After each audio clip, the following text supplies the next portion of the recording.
Cashflow Diary Podcast, Episode 1. Congratulations, you showed up. Give yourself a high five in celebration of your success. Welcome to the Cashflow Diary, where new and experienced investors come to take confident action towards their goals. Your host is a family man, a real estate entrepreneur, investor, coach, and instructor.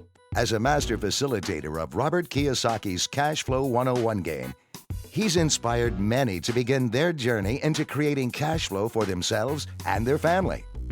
And now, here he is to offer you the tools required to earn the income desired.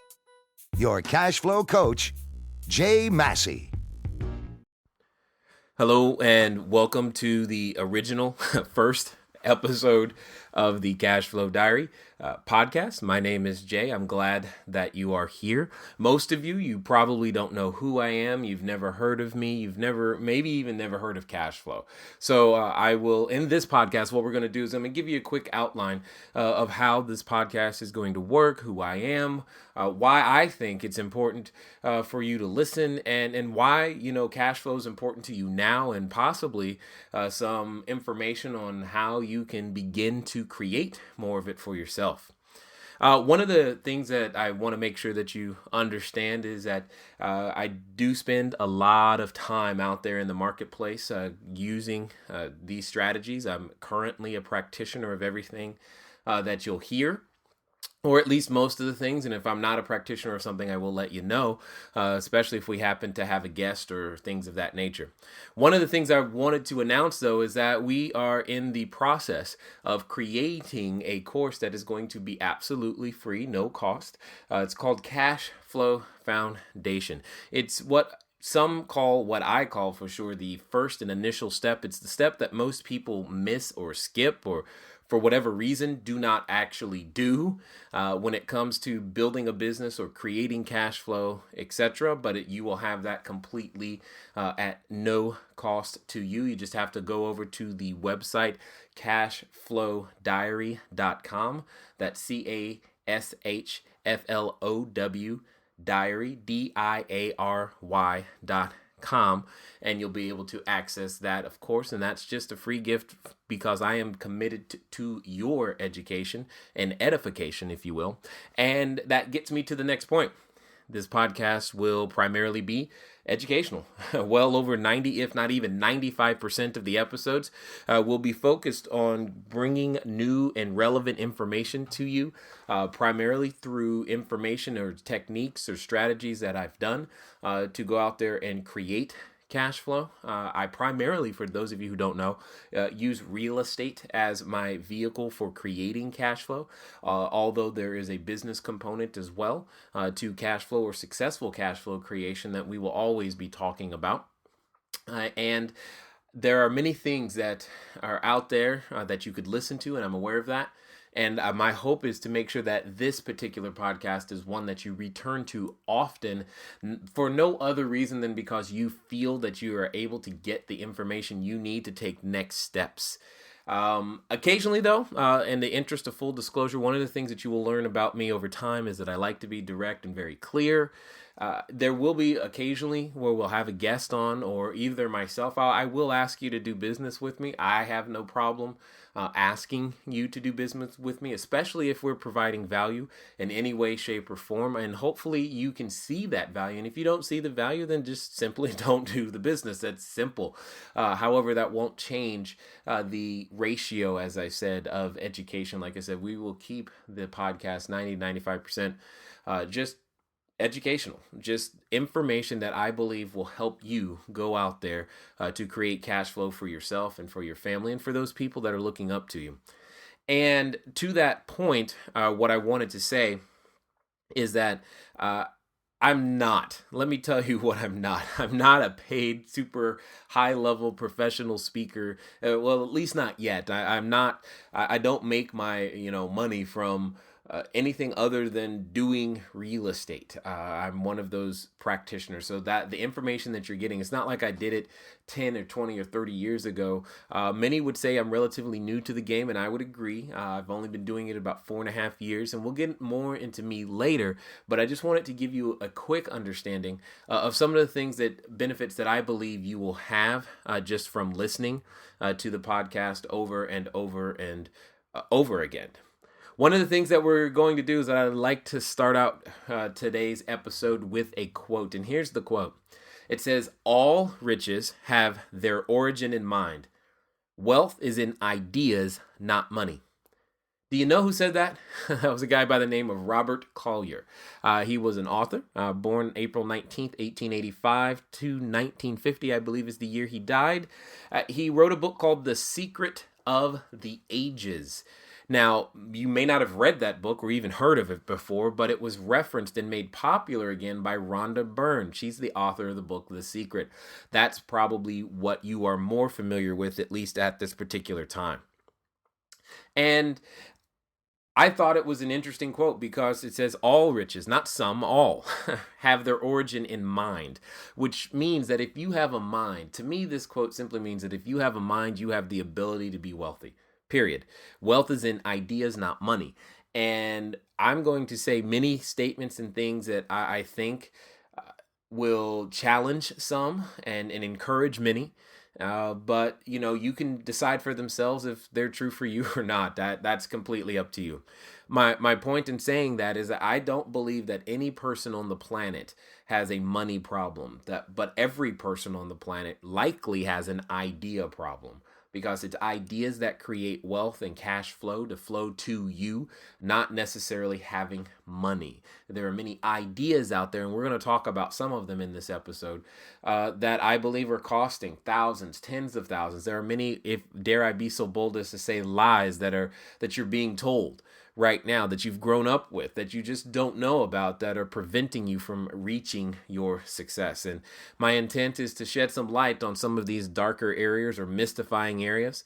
And I believe one of the greatest things that I will be able to assist you with is in the way you think, because if you're familiar with something called the process of manifestation, you'll understand that thinking is by far one of the most important pieces of the puzzle to be able to create, anything.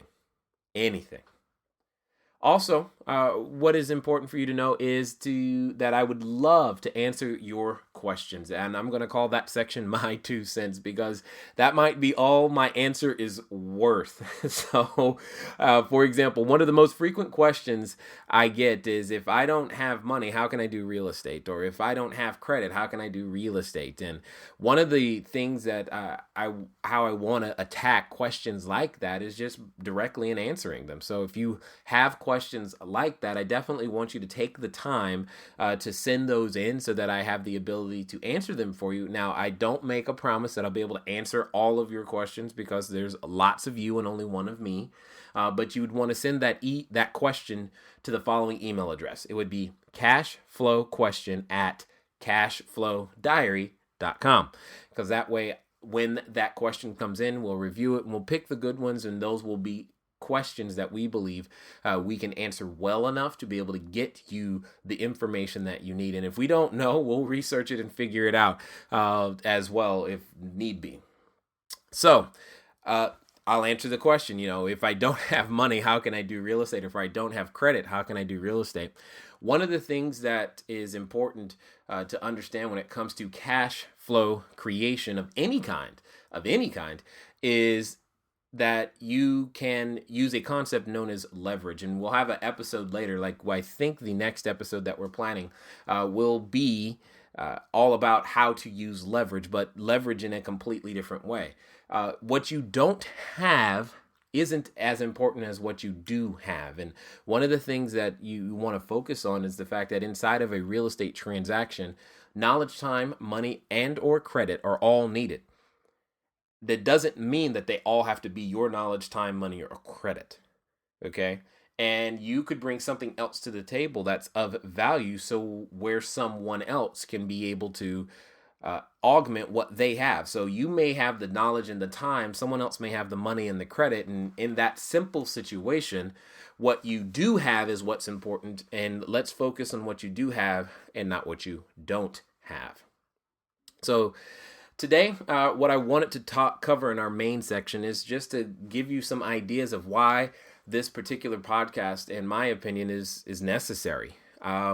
I personally believe that, having now done some real estate transactions over the past few years, that we're being lied to in many different ways. There are many things that we learn growing up that just aren't true. And I've been able to go out there and do some things, and I've been able to help some other people now in my business here locally and abroad to be able to help them duplicate some of that same success. And it's just like, I think there's just more, there could be more value to the information if I share it as opposed to just keeping it.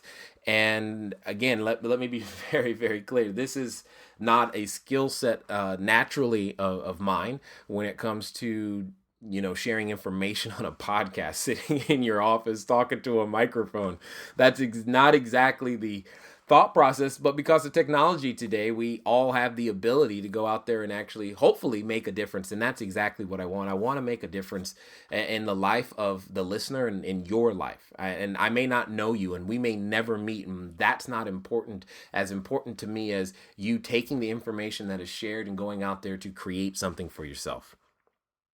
For example, here's one concept that I think right now is plaguing many Americans specifically, and possibly even the world, is just the whole concept of retirement. In my past, I've previously been a financial planner. So I had done that for a number of years in my past, and I got the privilege of seeing and the insides of many different individuals and how they use their money and all these types of things. I find it interesting that money is the one thing we're taught how to earn, but we're never told what to do with it. And that in and of itself is an interesting thought process and story to me. I don't know how you feel about it. What I will say, though, is this. Is that in the process of working with some other people on their finances, I got to learn a lot about what successful people do. And a lot of successful individuals don't rely on a job in order to make their success, permanent. Here's another concept, though, that I want to submit to you just in this episode, just an idea. Right now, when you go through the idea of wanting to retire, when you say to yourself, I want to retire, first of all, what's the first thing that comes to your mind? For most people, that first thing that comes to their mind is an age. It's like 65, 67 and a half, or maybe the number is 59 and a half, depending on what vehicles you're thinking about using, is that you're told that you can't retire until a certain age. Well, one of the initial things I want to share with you today is the fact that retirement's a new concept. It's actually a new product, if you will. I mean, when I say new is relative towards many other things. For example, new, it could be, if you take something that, say, is 70 years old, but compare it to something that's been around for 2 or 3 or 4 or 500 years, the 70-year-old item is new and relatively untested. And that's kind of what we're talking about when it comes to retirement. It's not that old of a concept because people used to not live that long. They just died, right? There was no need to necessarily save, extra money for your own retirement, because if you had enough kids that would take care of you, you'd live on the farm and pass away that way. Those it's just a different concept. It's a different way of looking at it. And I think a lot of Americans, and I know myself and family and friends, we're all still figuring it out. However, there's been one concept that's been out there for so long, and it's discouraging so many Americans. I've got to share it with you today.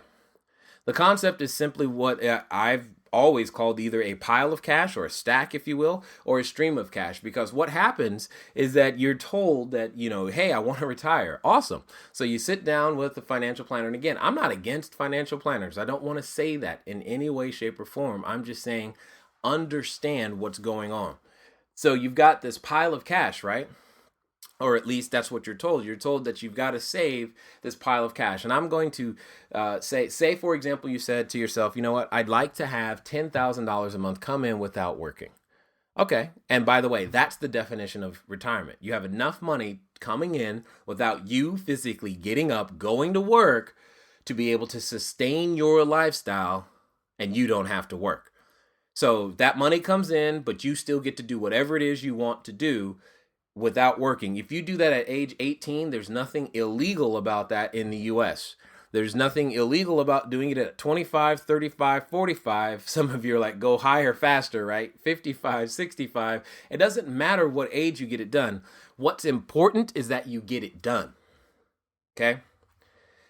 So you've got this pile of cash that you're told. You're like, okay, well, if you want $10,000 a month, assuming inflation and all these other things, what you need to save, this is the typical conversation you're having. It's what you need to save is $3.4 million. And you look at that number and you go, wow, is that all? And all I got to do is save $3.4 million, which means for most people, it's not going to happen because the average American household income over their working career doesn't even come close to making and earning gross income of $3.4 million, let alone saving $3.4 million to the side as well on top of being able to achieve their goals. So the whole point in this is to say that $3.4 million is the pile of cash. And what happens is that most people set their goal, and this is what I did anyway. I set my goal to save a certain amount of money and go that route and try to earn, enough money to make all of those things happen. And you set out on that path because that's what you were told to do. And that's what I was teaching as the financial planner, because that's what I understood. And then 3 of my clients had what I now call a stream of cash. 3 of them had rental real estate, and they were the only 3 that, in my opinion, ever really had a shot at retiring. And I wanted to know more about it. At the end of the day, I wanted to know more about it. Here's the concept. Can you imagine if you had $0 in the bank? Now, that part might be easy to imagine, but if you had $0 in the bank, but you knew on the first of every month, you've got $10,000 coming in, no matter what. No matter what you do, if you move, the money finds you. You spend it all in the month that it comes, the next month another $10,000 shows up. Nothing you can do to stop it from coming to you. Regardless of how much money you have in the bank, you could live on that. Most Americans could figure out a way to live on that. And here's the key point. Once you've learned the process of how to create even $1 of a stream of cash, all you've got to do is continue to duplicate that process successfully over and over and over again till you hit whatever number that you're after. That's the genesis of this particular podcast, is to focus on things like cash flow and how to generate it. You could use stocks and you can use business and real estate. I don't care what you use, and we'll talk about all of those concepts.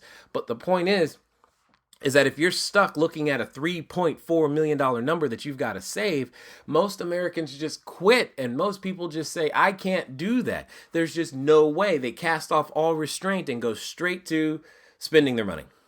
They don't try because it doesn't look and seem possible. And for most people, it won't be possible. It's not even probable. And that's the thing. However, developing a stream of cash by having an asset that you control work for you, that is more probable for most people.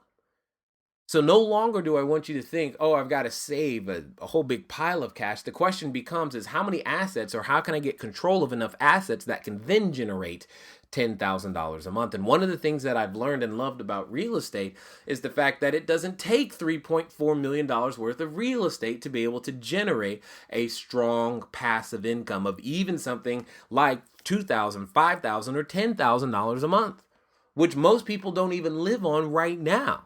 So one of the great things about real estate is the fact that it has the ability to do that with a service that absolutely is in demand and will always be in demand. See, one of the things that is important for every person is that what you don't know can, is, and always has hurt you. You've grown up like I did. If you grew up anywhere like I did, you were told what you don't know can't hurt you.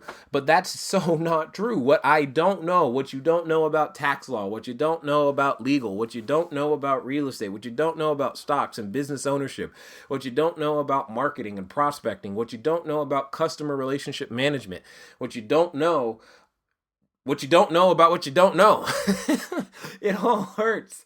It all hurts in some way, somehow. And we have to push ourselves to go and learn these extra things. See, the things that I'll say, quote unquote, they want us to know, they give us those things for free. And because we're humans, we'll take the path of least resistance, whatever is easiest.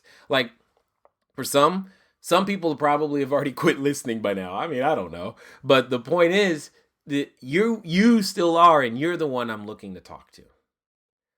You go through kindergarten through 12th grade and you have expectations, and here's the rub.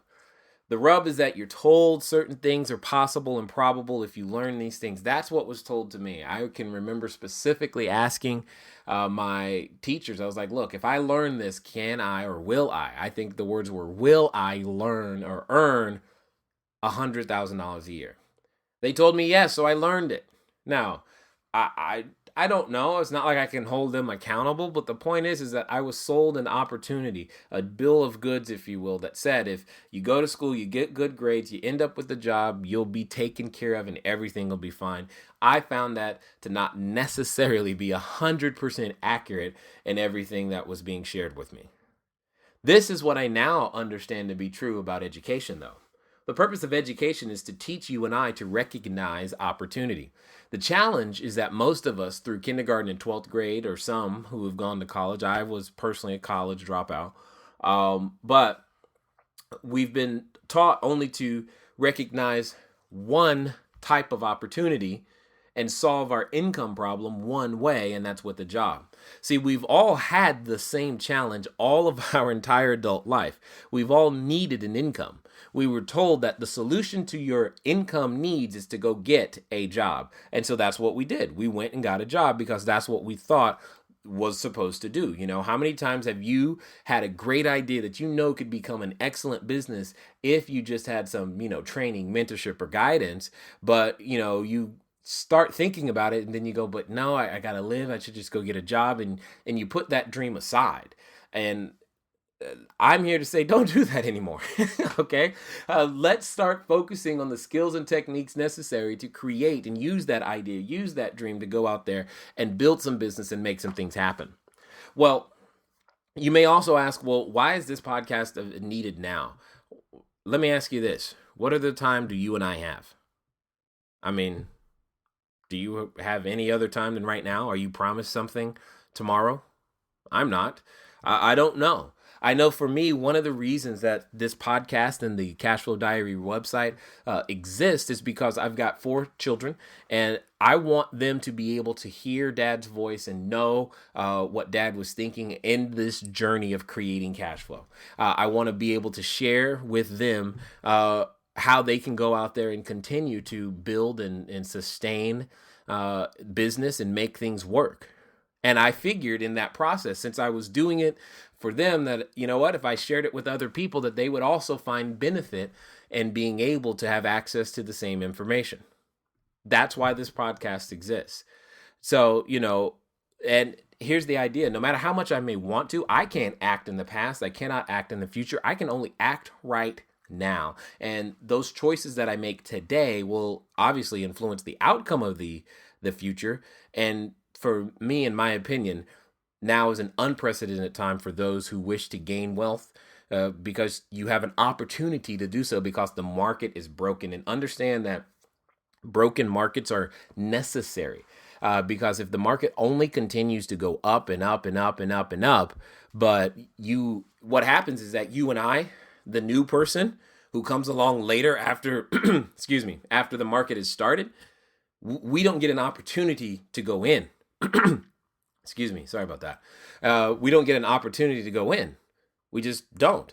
And when markets break, this becomes our opportunity. So right now the market is broken and it's our opportunity to get in, especially as it specifically relates, to real estate. So that's definitely something I think makes, why now important for you as well as myself. I'm still on this journey. One of my goals right now at this particular moment in time is to end up in a position to where my family and I own and control 1,000 units of rental real estate free and clear. At this particular moment in time, we have a little over 200 units across various different states. And one of the things that, we've learned in this process over the last 4 years or so is that, cash flow, or as, Jim Rohn used to say, profits are better than wages. And one of the things that I want to make sure that, gets passed on to, like I said, to my kids. So in essence, what this podcast, what the website are, what all these things are, this is a documentation of a father to his children, so that they have the ability to understand what dad is thinking. And in this process, you get to participate. Because if I'm thinking of, my kids, I'm thinking of teaching the information in such a way so that they can go out there and duplicate it. And I fully intend and expect that many of the listeners will go out there and duplicate, some of their success. Because now, I've helped one guy even this year. In fact, he was able to purchase his first 9-unit building. He now has 13 units after being associated with myself and some of my friends. And another gentleman is in this month is in the process of purchasing his first 16-unit building. And I've helped people. I've got another guy who's in the process of, rearranging his portfolio, and he'll be buying one of his first apartment complexes. And this is the, I guess, reference points that I needed to see that I could actually help people. And that's been one of the greatest things, one of the blessings that I feel I've been given is the fact that I've figured something out. It may not be the most important thing in life, but I've figured out, how to put deals together, and I can help other people learn how to put deals together. And I want to make sure that my kids know how to put deals together. And I figured if I document this process, other people would be interested in it, because I'm asked a lot of questions a lot of the time. And I actually enjoy sharing what it is that I know. So that's, there. But what I want to say, don't sit here thinking that it was always rosy and great for Jay and his family, because that's so not the case. So for the last few moments of this episode, what I'm going to do is I'm going to let you in on the story of where my wife and I, where we started, that type of thing, so that you can have an understanding of why even listen to me. So we've talked about why the podcast, why now. Now we're going to talk about why even listen to me. Maybe some of you haven't made it this far into the podcast, and you'll never know, they'll never know why, but you're at least intrigued or curious. And you can decide, I could be the last person you want to ever hear again, and that's completely fine by me. But there may be some things that, for some of you that I could actually help and share. And that's what I intend to do through sharing the steps that I've taken and continue to take on my journey. So, as I've kind of alluded to earlier in the story, or earlier in the show, I should say, is that I was a financial planner and insurance guy for a number of years. So I did property and casualty insurance, that's auto, home, life, things like that. I've done life insurance for sure. I've done some variable and fixed products. So I had the long-term plan. I was doing the 401k business. I did some active money management. I had the Series 6, 63 life, health, long-term care license and certifications. Also the Series 65. I've had a number of licenses. I don't have any of those, now, and I guess this is a good time to give a disclaimer that in no case am I ever trying to give you or anyone listening some sort of financial, legal, or tax advice. I'm not any of that for any of you, but I will always share the ideas that I currently use or that my team tells me are good and that I've seen work in the marketplace today, not 20 years ago, but today. And as new deals happen or as new things come down the pipe, I will share those with you too. So I'd been doing a financial planning and insurance thing for about 4 years, and I loved that. I love helping people. That's just fun for me. I love taking something that seems to be complicated and making it reachable, possible, dare I say probable for other people. That gets me excited. So, in that process, as I said, I had sat with probably 100 clients or so.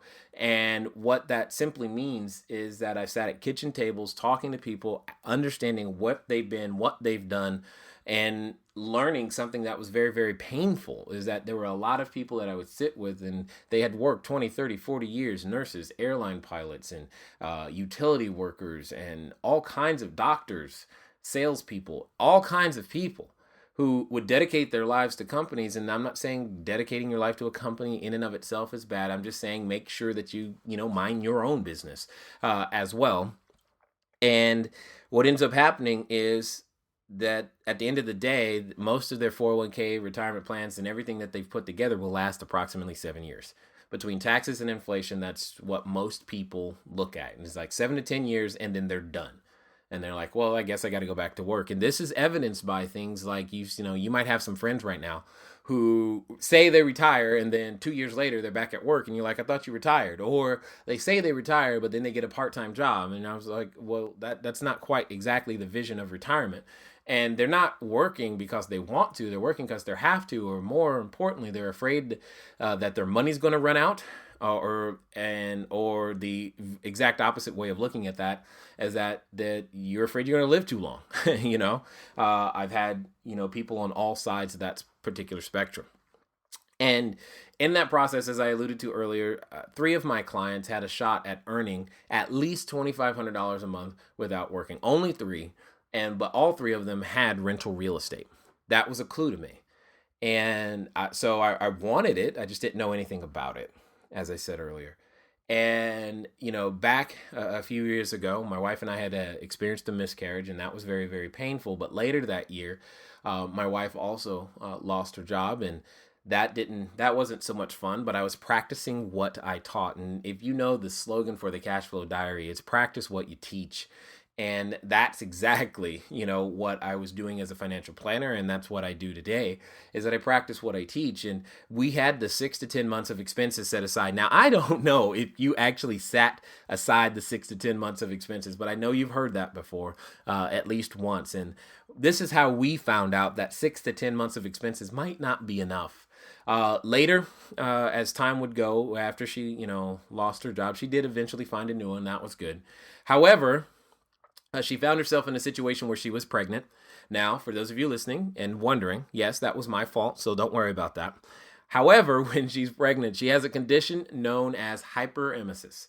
Now, you may not know what that is. I had never known what it is, and usually I find that the only people who know what it is are doctors or nurses, someone in the medical profession, and or people who have had it. So, what it simply means is that, in short layman's terms, she could not eat or drink, period. Water or bread. Doesn't matter how simple the item was. She couldn't keep anything down. She almost died 3 times, and it took us a while to figure out what was going on. And some people, in this part of the story, they call what happened next, luck or fate. I call it God, because there was no other way that we would have been able to get to the solution. At the time, there were only 2 hospitals that happened to have a treatment for what it is that she had, or this new treatment that was all experimental. And one of them happened to be Hoag Hospital in Newport Beach, and I live in Orange County, so that was great. The other one was on the East Coast. And they did some super high-level technical procedure. I don't know what it is. I still call it an oil, lube, and filter change, because at the end of the day, that's what they did. They hooked her up to a whole bunch of bags, and stuff was getting changed. Now, here's where I learned the limitations of being something that I enjoyed. I enjoyed the work of a financial planner, but a financial planner is technically self-employed. Code for if you don't work, you don't get paid. And I've got a choice now to make. Do I go and sit by my wife's bedside, who's almost died 3 times, or do I go to work? And I know some of you, depending on the situation, you would choose to go to work. And I did not choose to go to work. I went to my wife's bedside. And let me be very clear. I'm not faulting either choice. I'm just saying be aware that having to make such a choice absolutely stinks. That's the problem, is that we subscribe to a system that relegates our lifestyle in such a way that we're very, very unhappy later, because it's the path of least resistance. It's the path that's offered to us. It's the path that is made easiest to obtain, and we take it and gobble it up. So what I'm saying to you right now is that's what was going on. We were making I had to make some tough decisions.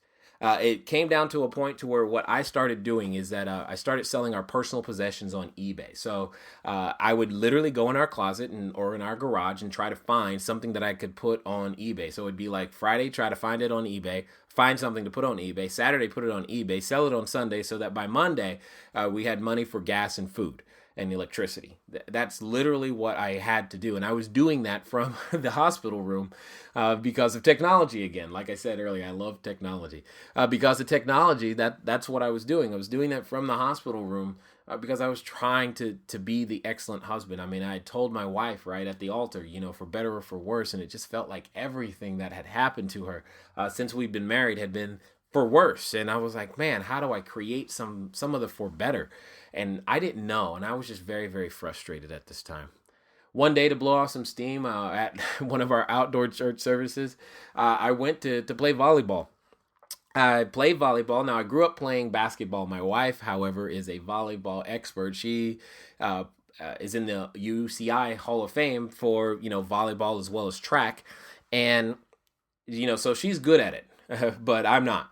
Anyway, I say the whole basketball comment because it just explains that I jump very, very high.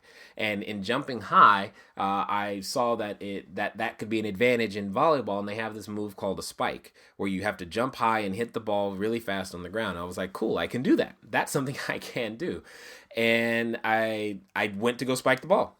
And I landed on a guy's head and I punctured my lung. I was born with a condition known as asthma. I developed a condition known as pleurisy. The two together combined with the drug interaction made it impossible now for me to walk and talk simultaneously without fainting. It was pretty ridiculous. You ever have something go on and you go, man, could this possibly get any worse? Do not ask that question. The answer is yes, it can. So don't do that. Okay? Now, all of these things were going on at the same time, and I didn't necessarily enjoy that, but it was my life. And we had to figure out a solution. And it was around this time I was still selling stuff on eBay. And some of you may remember when CompUSA was going out of business, what I would do is that I would take that $70, DSL modem that they would sell. I would take that $70 modem because they started selling them for as low as $18 at one point. And I would sell that modem on eBay for $45. And I would literally buy the entire stock that they had at any CompUSA. And I went to every CompUSA I could find in the LA and Orange County and San Diego area at the time to make that happen so that I could keep doing that. We started going to garage sales. I started all kinds of things to be able to just generate inventory. And just so you know, every one of you listening inside your garage or inside your house or apartment, I know you have at least $3,000 of stuff that you could sell on eBay right now. Everybody does. Anyway, the whole point I'm trying to say is that's what was going on in my life. And what happened is a friend of mine said, I got a solution for you. I'm like, I am all ears. I need solutions because right now, all I have is a whole bunch of problems. And he said, you need to become a real estate investor. It did not seem natural. It did not seem right. I can remember crying, thinking I could not do anything right, that I wasn't capable of making anything happen because the only thing, it felt like everything that I touched or tried just, fell apart. All of these things were going on simultaneously. And I don't know if any men that are listening to me right now have ever felt completely helpless to provide for their family. But that's totally where I was. I mean, we had already received a notice of default on our door. We had begun, we were in the process of losing our house. All of these things were going on at the same time. The story continues because on February, 13th, 2008, we actually did lose our primary residence, and then we became what is affectionately known as squatters in bank-owned property, technically homeless. And that's what started that was really, really tough to deal with because the day after February 13th is Valentine's Day. So it's a different kind of anniversary now inside of our house. But all of these things were going on.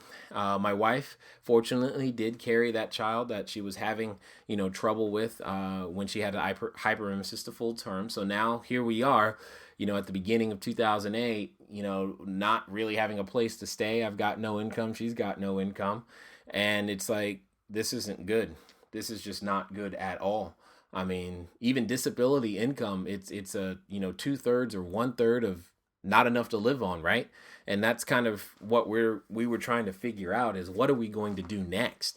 And this was all well before, all the extra programs and stuff about short sales and education was out in the marketplace. So we didn't know what to do. And my friend is saying, you need to become a real estate investor. I thought he was crazy, but I didn't have any other solution. I mean, I tried to go get a job and they said $9 an hour. And maybe in your neck of the woods, $9 an hour would actually, sustain your lifestyle. But for myself and my wife, $9 an hour wasn't going to cut it. And, or here was the other words that I heard that were very, very frustrating. I had bankers tell me, because I went to, financial institutions, since that was my background, and said, hey, let me be a financial planner for you. They're like, sure, you can be a financial planner for us if you have $2 million of assets under management. And if you understand anything about, active money management and their compensation plans, I was like, dude, if I had $2 million under management already, I would not be here. This would not be the conversation you and I would be having. But yet and still, that was the situation. So that was very, very frustrating to me. And I was like, I didn't have any other options. What was I going to do? And here's a thought process that I now think about is, why on earth was I pursuing another job or another occupation that didn't work the first 17 or 1,700 times you've tried it, right? I don't care how many jobs you've had. You've been right-sized, downsized, laid off, put off, whatever, overlooked for a promotion. It hasn't worked yet. What makes you think the next one is going to work? And I don't know what made me think that, but I did. And fortunately, I decided, through much prayer, faith, talking to my wife, etc., that we would start the process of becoming real estate investors. I went to an educational system. So 12 days after we lost our house on February 25th, 2008, I start learning for the first time what a mortgage and a deed are. 4 months after that, we got our first property. It's one that we still own out in San Bernardino, California. And using a strategy known as subject to. And it was very crazy. I can remember it. We closed on a property, taking over someone else's payments, and that was in foreclosure. It was crazy. I mean, we started our, real estate career with a credit score of a 398, no money, not like some money, like no money. So we had to use hard money to buy that particular property. We used the subject to transaction. Those are the tools that many people have heard of, but they may not have the understanding or wisdom on how to use those tools. But we used those two tools combined, leverage to find the, contractors, et cetera, that needed, the work, and were able to get the property in tip-top shape. And we took over the property and put renters in it.